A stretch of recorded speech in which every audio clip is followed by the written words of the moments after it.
This B Podcast Network show is presented by IXL. IXL's all-inclusive online teaching and learning platform simplifies edtech needs and accelerates achievement in 95 of the top 100 U.S. school districts. IXL delivers personalized learning across a comprehensive pre-K-12 curriculum, including math, language arts, science, and social studies, and it helps you assess student performance through actionable real-time insights at every level of your school or district.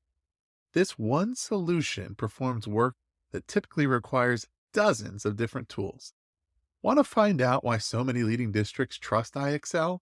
Visit ixl.com/BE. That's ixl.com/BE. We're proud to be sponsored by MyFlex Learning. MyFlex Learning is a scheduling platform that helps middle and high schools meet the individual needs of all students. Schools can easily create and manage time for flex blocks, win time, activity periods, RTI, counselor and teacher appointments, and much more. And with its built-in accountability tool and reporting features, MyFlex Learning solves your challenges around getting kids where they need to be and understanding how flex time is spent. Make your flex time work for you. Visit myflexlearning.com/BE to learn more and receive $500 off the first year.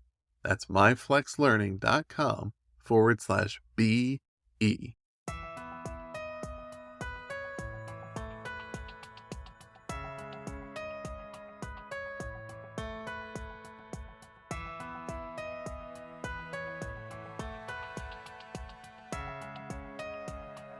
Welcome to the Authority Podcast on the B Podcast Network. I'm your host today, Ross Romano, and just for a little intro about myself, since this is our first episode, I've worked in the education world for the past decade with nearly 100 different companies, hundreds of authors, many more educators on sharing their message, informing their stakeholders, and connecting with collaborators. Ultimately, it's all about taking the necessary steps to improve their outcomes. So, in short, I work on the journey from vision to decision, and that's really what we want to do more of with this episode here. You're going to hear interviews from myself, from Jethro Jones, and from other hosts across this podcast network, and we're going to do really deep dives with authors to uncover the why behind their books, gain an understanding of their unique expertise. And by speaking with those who are the authority on various critical topics, we really hope to provide you with transformative knowledge that will strengthen your work immediately. And so I'm really pleased and honored today to have Sean Slade as our first guest here. Sean is author of a new book called Questioning Education, Moving from What and How to Why and Who, and it's published by Routledge Ion Education. And if you're not familiar with Sean, a little more about him. He's been in the education world for nearly 3 decades across the world, really. He's a former teacher, head of department, and ed researcher, and he currently serves as head of education at BTS Spark North America, which is a not-for-profit practice focusing on developing the next generation of school leaders. You may also be familiar with Sean's work in 11 plus years in various roles at ASCD, focused on healthy schools, whole child, and outreach. And he also is an expert with organizations as wide-ranging as NBC Today and UNESCO and their education efforts. So can't think of a better person to kick us off here, and someone who has a perspective on kind of what's happening in education at all levels. So welcome, Sean. Thank you, Ross. No, it's great to be here. Great to meet you again and also talk about the book. Looking forward to it.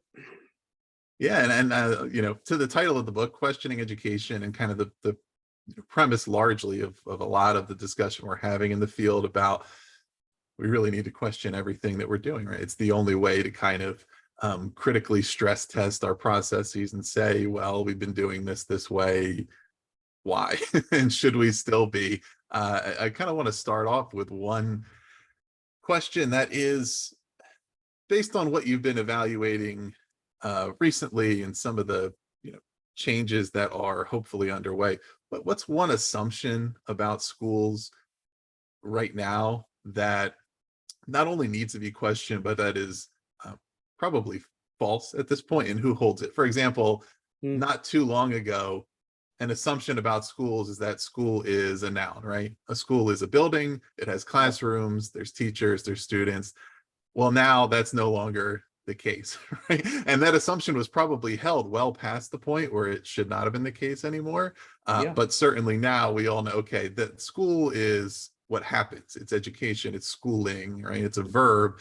Okay, only once we kind of remove that assumption can we actually do something about it. So what's the new one? What's the one that you're seeing that's commonly held? And it could be by the education community, it could be by the public, that's Yeah, like, no, this is not right anymore. yeah, I think there's a number that have risen up over the last couple of years, and for many of us have been rising up over the last couple of decades, to be honest.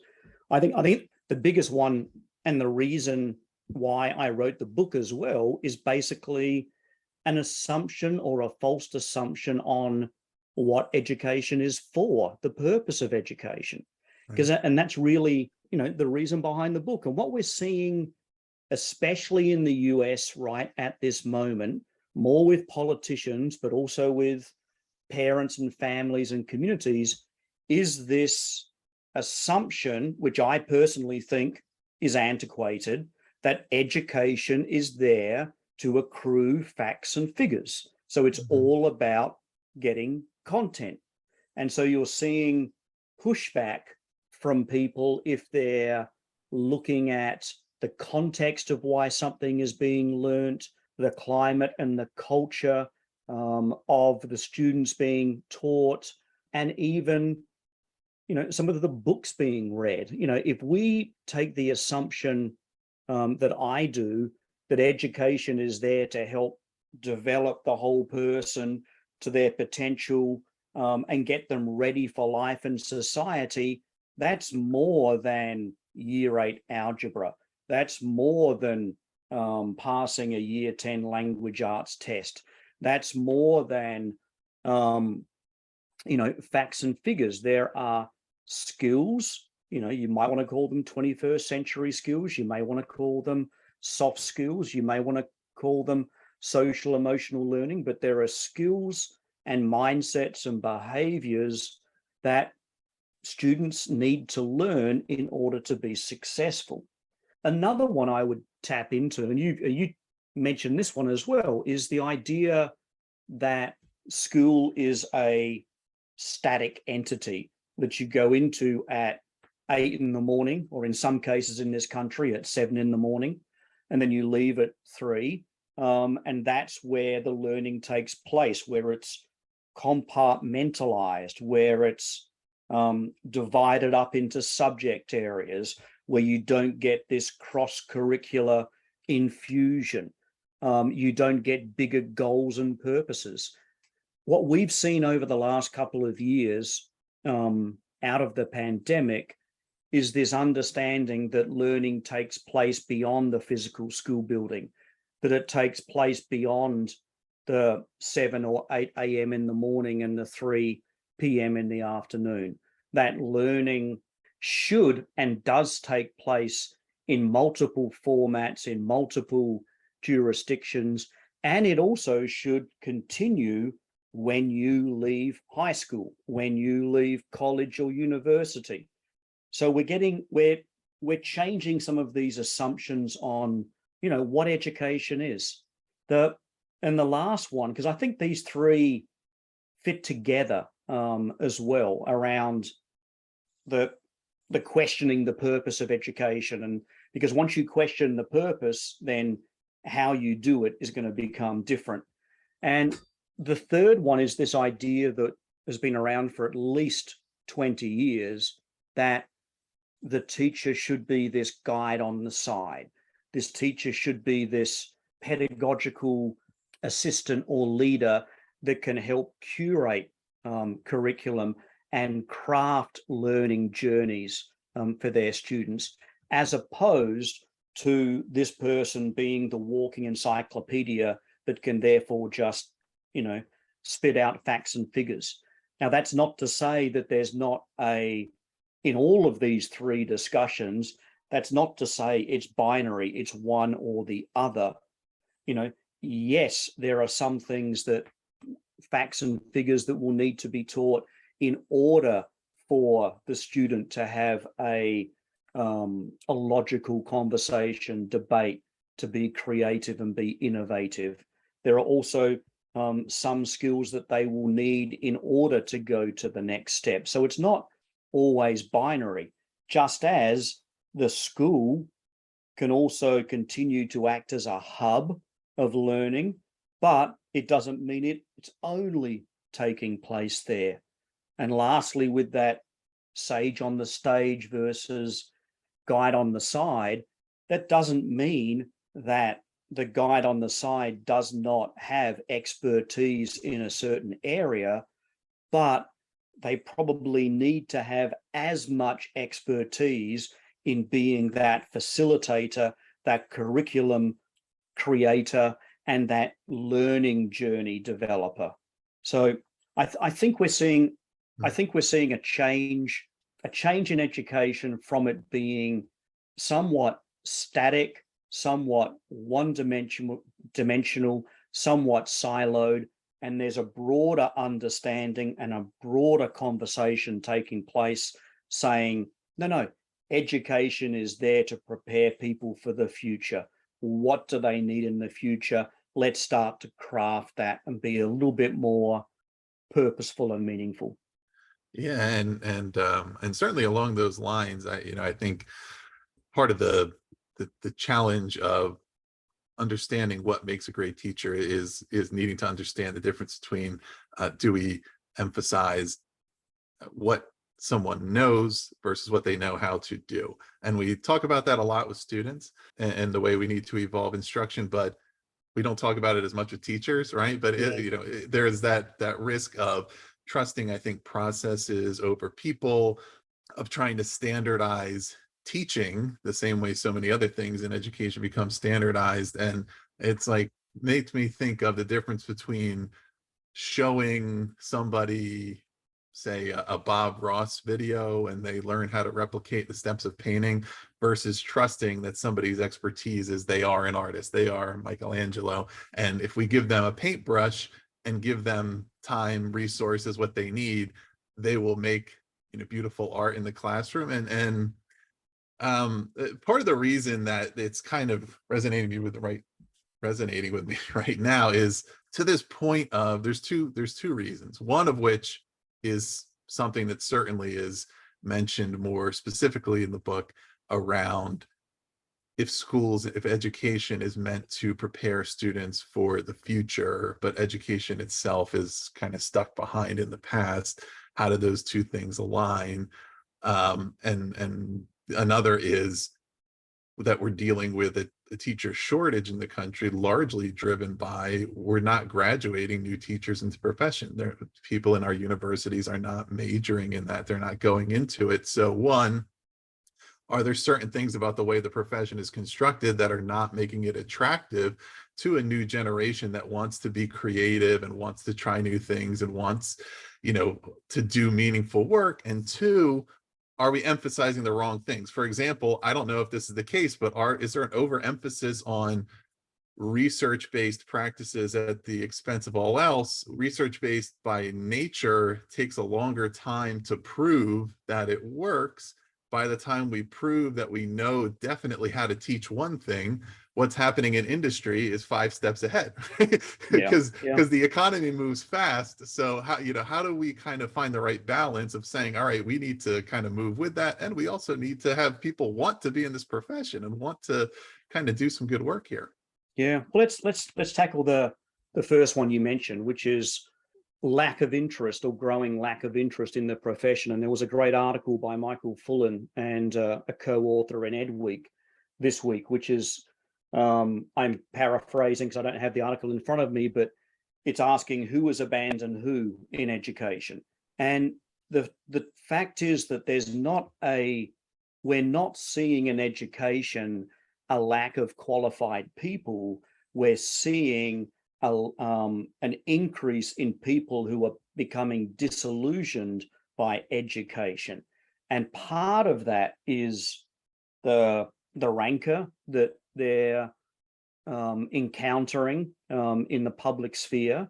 There is a general lack of respect and trust in a lot of our communities around teachers. And they're also getting the blame for a lot of things which are not under their control. So you're seeing a lot of teachers who, the majority of teachers, when they go into the profession, and you probably are the same, Ross, and I was the same, enter it because we see education as working for the common good. We see it as one of the greatest vehicles for improving the individual and also improving our communities and our society. You know, we don't go into it, or we rarely go into it, because we love an algebraic formula or we love a semicolon. Although, having said that, we may be passionate that language arts or poetry or drama might be a really great avenue to develop the whole person. You know, for example, I got in originally, I was a physical education teacher, health teacher, but also a history teacher.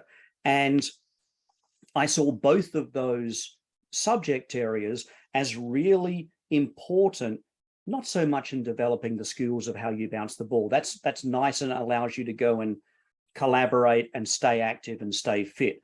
But in terms of raising the individual's self-esteem, increasing their self-efficacy, in having them develop leadership skills, fellowship skills, decision-making, teamwork, collaboration, you can do all of those things in a really well-planned physical education program. And then, you know, things like history or geography or social studies, learning about why changes were made, why decisions occurred, and that what some of those outcomes were. You know, it gets back to this idea of, if we're planning for the future, we need to know what's happened in the past. So I'm saying those things because I think we've lost sight of, we're not tapping into, when people actually get into schools, we're not tapping into, and we're not, you know, really delving into the reason why they went into that profession in the first place. We've set up these systems of accountability or systems of organizing or school improvement, where the passion and the interest of why that person profession gets weeded out within the first couple of years. You know, there's almost like an analogy here where, and we talk about it in the book a little bit, where, you know, when we're born curious, and the toddlers are always asking why. Now, part of that is because they're developing a bit of self-awareness, that they always get a response if they, or often at least the start, get a response when they ask that question.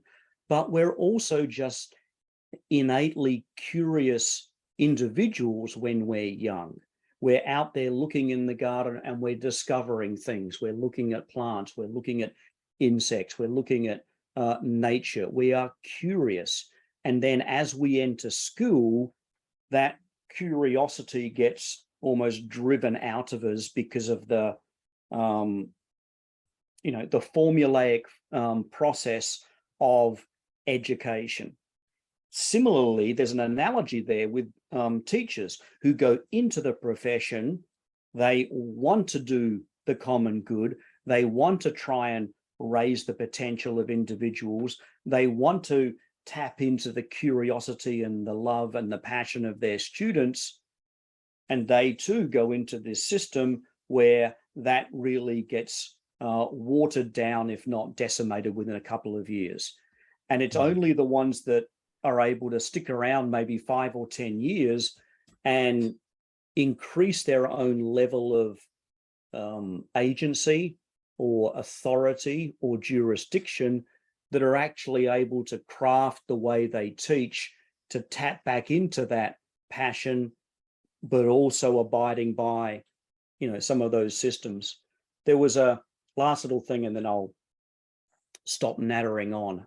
There was a, well, let me put it this way. If you look at almost any teacher of the year, whether it's the global teachers by the Varkey Foundation, whether it's the ones here across the US, whether it's the T4, you know, best schools and so forth, you look at those and you look at the interviews that you do with the teachers, or they do with the teachers.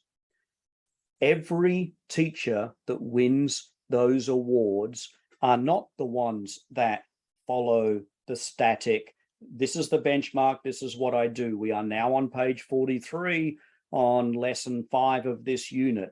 They are the ones that understand, all right, this is the framework, this is the curriculum, this is how I'm going to navigate it. This is how I'm going to work around the system.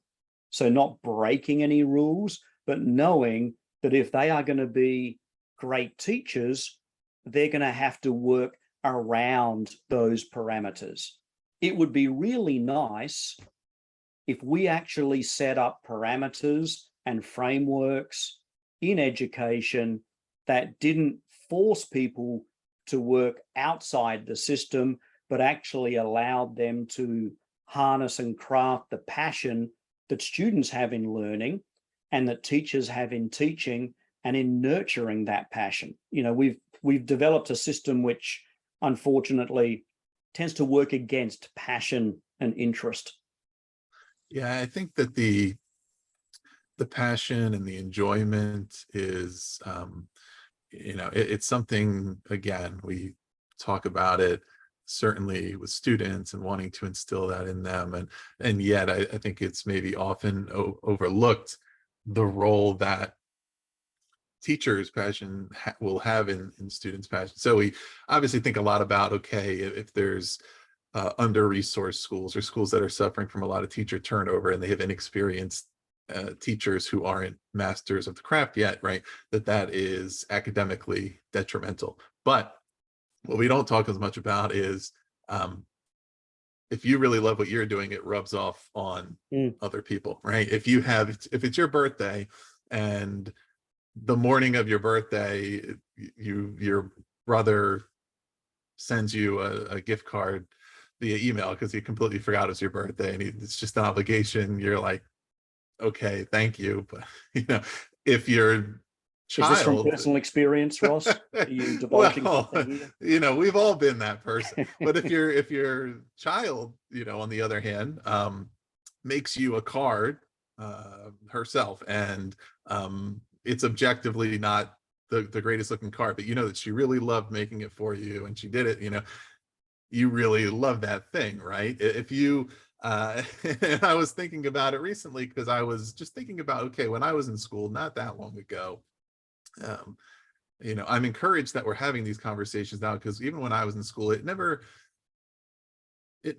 occurred to me that I was supposed to like school. It's not that I liked it, didn't like it, whatever. It just wasn't presented as this is what we expect by my parents or anybody. And I'm sure my teachers wanted their students to like school, but it was never. It's like if you've ever known somebody who, they're not that many people, but have you ever met somebody who thinks about food as just a means to an end, right? Yeah. It was fine. It filled me up, versus some people who, when you engage them in conversation and they have a vocabulary for it, what did I like about that? What did I not like about it it? becomes inspiring. Right. Exactly. And so and you it think also about, shows you a different perspective or a different take on the same thing as well. It's having someone who is passionate and inspiring. Yeah, well, it sounds corny, but it sounds obvious, but it's inspirational.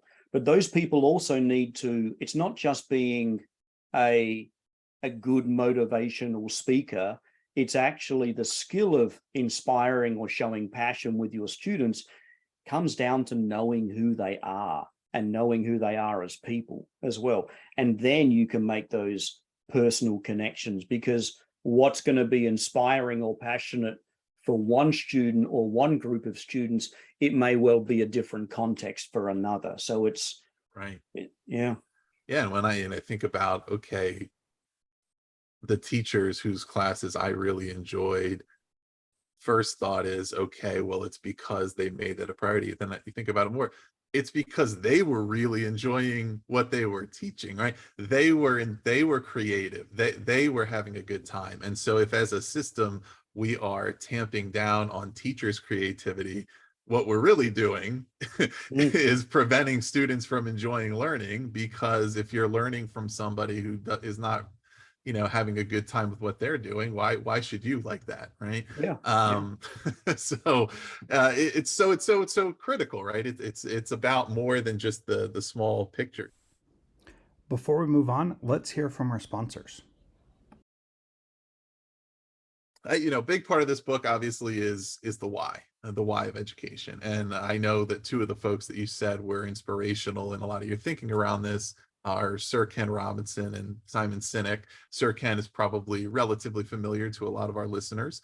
Sinek, a lot of his work is used frequently in the business community, so he might not be as familiar, but his most noted book is Start with Why. So that kind of gets to the point.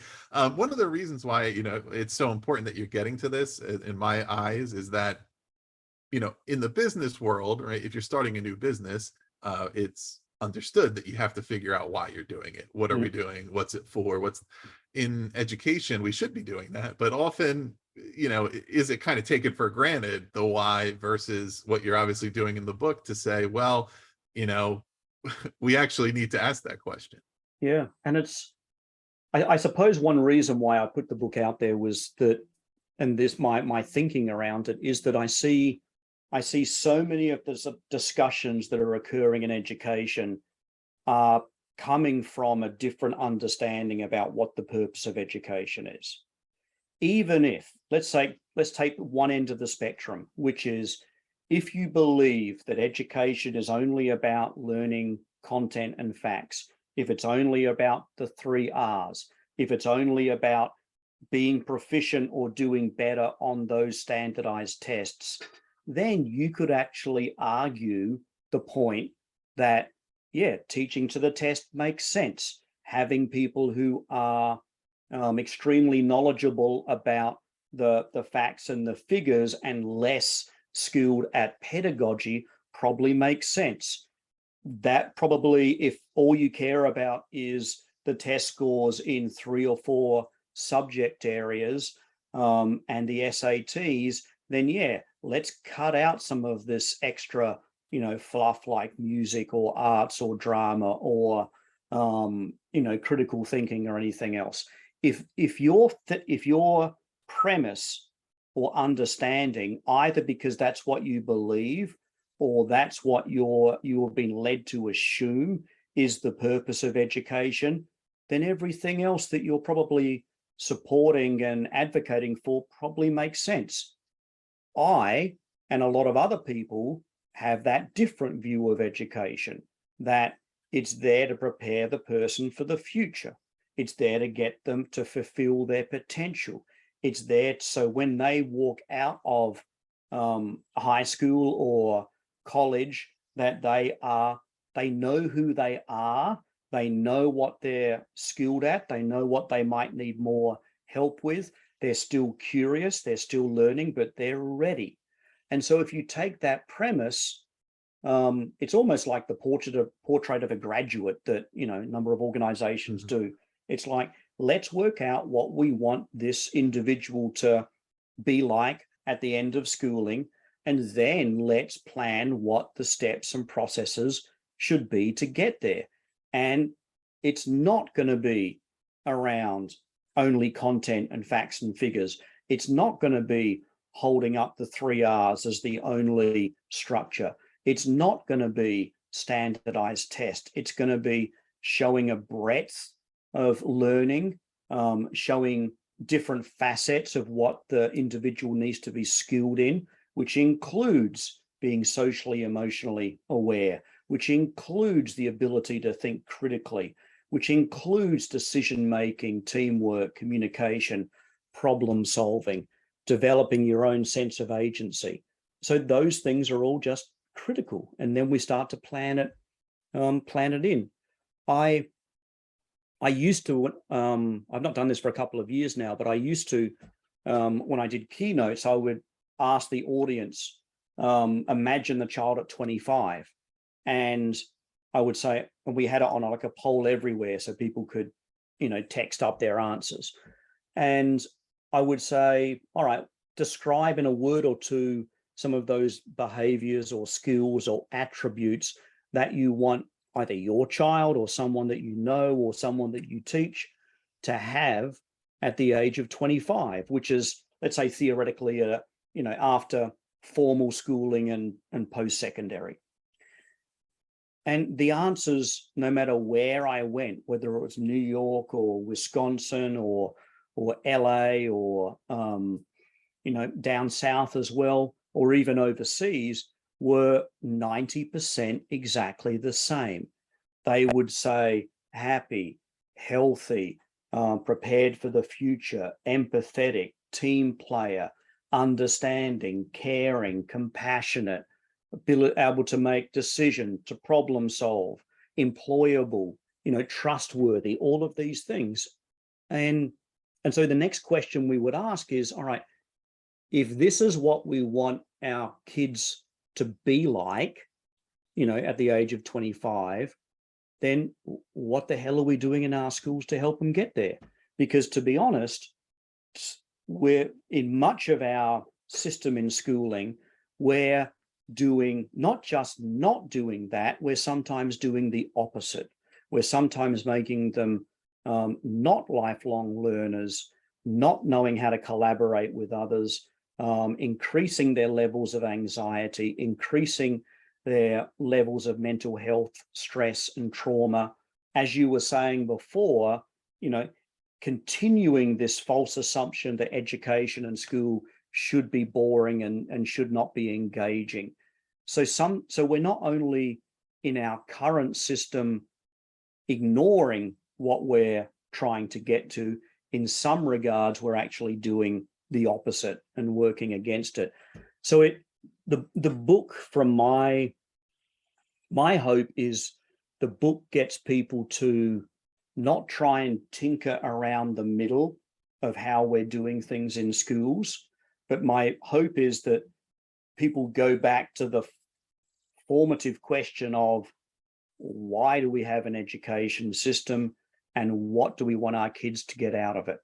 And from that discussion, whatever the answers are going to be, then you can have these other discussions about class time, cross-curricular, which subject over that subject, what learnings, where it takes place, who's helping with the learnings, and so forth and so forth. Because so many of those arguments that we have, or debates that we have in that middle area about this subject versus that subject, or this content versus that content, or even, the horrific situation now where we're getting books being banned in school libraries, that all comes from a different understanding around the purpose of education. So right. That's what I want people to have as some discussions. It's also, which I touch on in the book, I think there is an assumption out there. There is definitely in the general community, but I think there's also an assumption out there in the education community that these discussions are taking place somewhere, and they're not really. If anything, they might be taking place in a philosophy department at the college, university level. They might be taking place in an education department at a state level, but too often we maintain the system because it's been there before, and we're reticent to take things out of it or change things.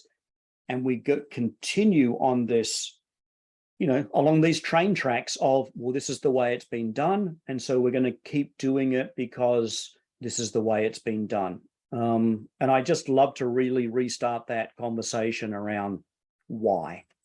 Right, and to make change at the systems level, it requires certainly committing to really understanding how the system works, but then taking a step back to look at it from the outside and as a whole, or else you're kind of bogged down in a lot of the intricacies, and it's hard to see, okay, how do we transform this? And I think the visual metaphor that you've created in the book for understanding this shift is this idea of the new educational solar system.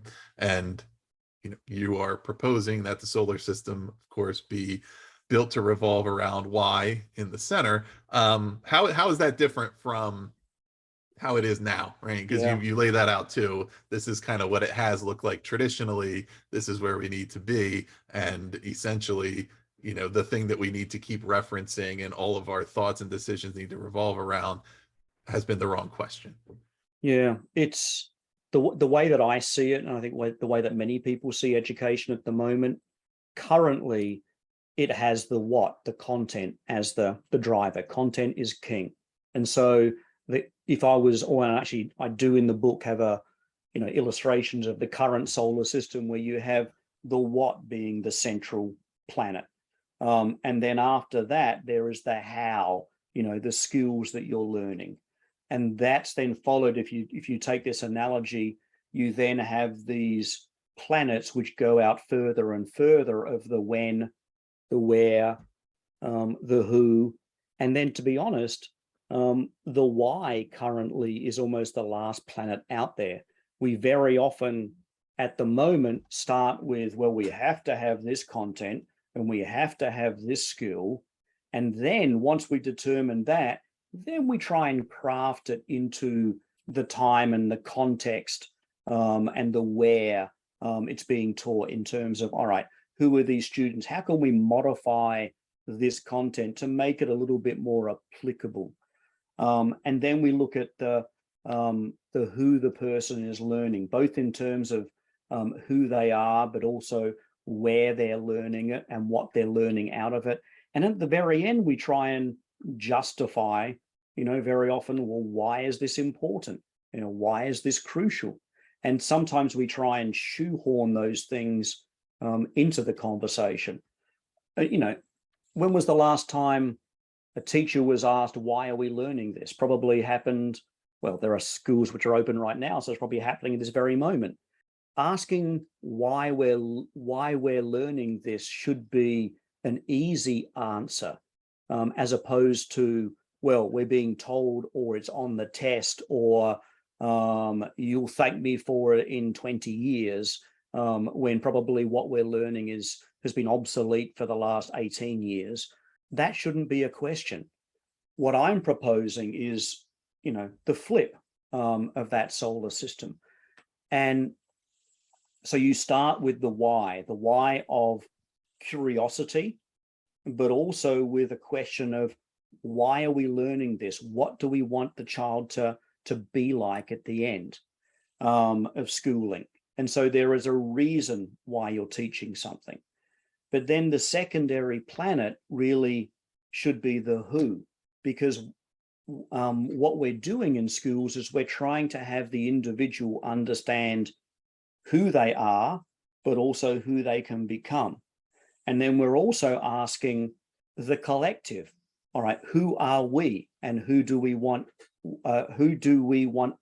ourselves to become as a community, as a society in the future?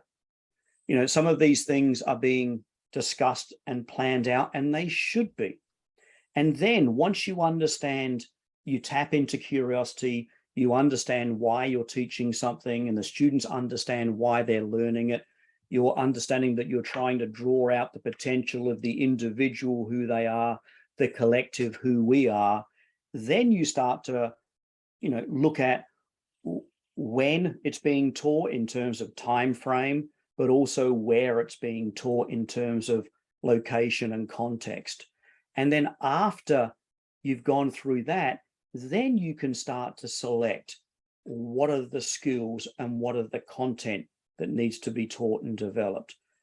And some people might say, well, you run the risk of content which is important being ignored. And I would argue against that, because one, those conversations can come up in the why at the very start, but secondarily, what we've done over the last probably 50, 60 years is we have just increased the syllabus and increased the curriculum, adding on more things that the individual needs to learn in order to be, pass school and to be, ready. and we're not taking things away from what needs to be learned. And so, my kids have learned a huge range of information that they probably won't be using for the rest of their lives. What they will be using for the rest of their lives are the skills that they've learned in learning. So they will be reusing perseverance. They will be reusing their study skills. They'll be reusing the collaboration, the communication, the decision making. And those skills can be taught in a myriad of content areas. The example, again, to go back, you can teach collaboration, decision making, teamwork, leadership, fellowship in physical education. You can teach it in English and language arts. You can teach it in science. You can teach it in a range of areas. And so I'm not saying that we don't need content and we don't need content areas, but what I am saying is we need to flip how we decide on that content, how we decide on those content or subject areas, and make the rationale relevant and also apparent to those who are learning it. And I think, almost going back to that original discussion about teacher passion and interest and the current resignations that are happening, if we're tapping into the why and we're tapping into the who, we're also tapping into that teacher and learner passion that is the reason why many of us got into the conversation, into education at the start. Right. And one thing that's so important about the way the book is written is that it's meant to help teachers and administrators and others in other roles to reconsider what school is and also what they have the power to do about it. It's that each of us, we can't unilaterally change everything we think should be different in the entire system, but we each do have a sphere of influence. We have agency within whatever our role is to make certain decisions and take certain actions that will move things forward a little bit. Even down to that teacher or school leader level. It comes down to mindset a lot. And I think so what I do in the book, after we go through each of the planets, like a solar system journey through the planets, and then I highlight actions or questions that teachers can be asking themselves, and what they can be asking their students around each of the planets as well, or each of the key questions. Because it doesn't mean what I'm proposing might sound like, all right, let's throw everything out and start again. It's not that. And change very often has to be subtle, and it has to be beneficial, and it has to be fairly easy. So what I'm proposing is not saying, all right, let's get rid of all of the subject areas and let's get rid of all of these things. Let's reframe why we're doing it, and let's start to raise up key questions that we can ask ourselves and we can ask our students as we're going through this journey. So, and an example would be, start with that initial question of what the purpose of education is. What are we trying to achieve? And then start asking yourself and also start asking your students, why are we learning this? There's no harm in having the dialogue and having the conversation back with your students to unpack what's important. So in each of the chapters, I try and also draw out questions and activities that can be asked by the teachers themselves, and also what they can ask of the students too. Right. Yeah. And the one of the things that's important to understand about asking that question, why, is that it helps to be prepared to articulate to the learners, to your faculty, your colleagues, the reasoning behind things so that they can be achieved more consistently. And so everybody kind of feels better about what they're working on. It's not an assumption. Asking why is not meant to imply that there's not a good answer. It's meant to prepare the right answer, right? There's a good reason why if you're crossing the street with a young child, you have them hold your hand. But there's a difference in their understanding between if they ask you why and you say, because I said so, or you explain, well, because sometimes drivers aren't paying attention and I'm looking at, I want to make sure you're safe and you don't get hit by a car, right? The kid will learn a completely different lesson. It doesn't mean there's not a good reason why we're doing it. So what's the next step for educators after they read this book? One, how can they continue to have these conversations? Because I think a part of it is that, and this is sort of referenced in the discussion around the pandemic and how in some ways with the remote learning and online learning, it did create some new entryways into these, visibility into these discussions from parents and families and the public. And to me, that's such a critical part of it, because while I observe it, it seems as though, sometimes certainly due to, not the most accurate factors, but that, the public continues to have negative attitudes toward education that are not necessarily aligned to actual shortcomings, but or actual shortcomings in the quality of education, but they are certainly aligned to shortcomings in the communication about education, in the articulation of, okay, if we're asking these whys and we understand our why, the next step is then to go and proactively talk about that why and tell students and tell family, and here's what we're doing, here's why we're doing it. That is critical last step to because you can ask these questions yourself and do all the right things, but if people don't understand that or they don't think you're doing it, it's going to be hard to sustain it once they kind of start to push back. Yeah, I think the education community, writ large, but also individual schools and districts need to have this conversation.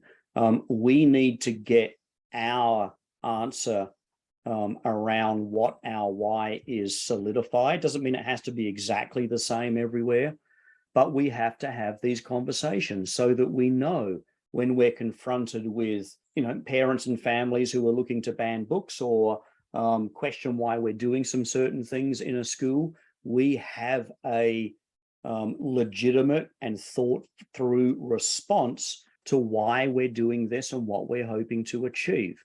So this is, as with any book, it's designed for the individual reader, but it's also designed for the individual reader to start to have these conversations in the larger school, district, or education community at the same time. It's, again, something that I think we have assumed goes on and takes place, but more often than not, it never goes on, or it rarely takes place. And if you're in any doubt, have a look at the mission statement of any state department of education, district or school. It will talk about things that we probably assume education is focusing on and targeting. Most mission statements will talk about citizenship, we'll talk about compassion, we'll talk about lifelong learning, we'll talk about decision making, being prepared for the future. But then once you get inside the school walls and you see what gets taught, a lot of it, that becomes the extra, and it's that content, it's that what and how. That's what we're focused on. We're not focused on why you're learning it and who you are and who we are and where we are. We're focused only on the what and the how. So hopefully this will start a conversation that takes place with the individual, but then starts a conversation that takes place in every school. Because I'm a strong believer that this conversation should be occurring everywhere, and it should be occurring frequently. And even to those that would have a different philosophy of the purpose of education, let's have the conversation about it. And there is not, I have my personal views on what education is about, but there are others who are going to see it differently. And the only way that we are going to actually improve schools is to have those conversations. And then you'll start to see, well, yeah, in this jurisdiction with this culture, this is what we believe is going to be the best school for our students and our future citizens. And in this area, it might look a little bit different, but have the conversation. Don't assume that there is a monolithic answer out there, and really, allow yourself and allow your students and your parents and your families to be engaged in that conversation. Well, Sean, I think that is a great place to stop the conversation. And listeners, trust me when I say we've really only scratched the surface of this book. Sean, thank you so much for being our guest here on the Authority podcast. Listeners, we're going to put more information in the show notes about Sean's book, Questioning Education, and where you can find it. Subscribe to The Authority for more in-depth author interviews from myself, Jethro, and some of our other network hosts. And visit bpodcast.network to learn about all of our shows.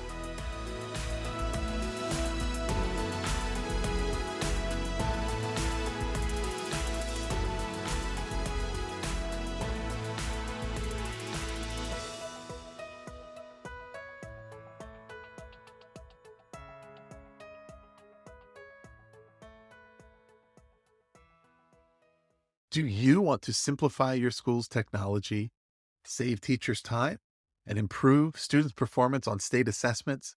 You can do it all, but don't waste another minute. Head straight to ixl.com/BE to learn how IXL's research-proven teaching and learning platform can help you achieve all of these goals. That's ixl.com/BE.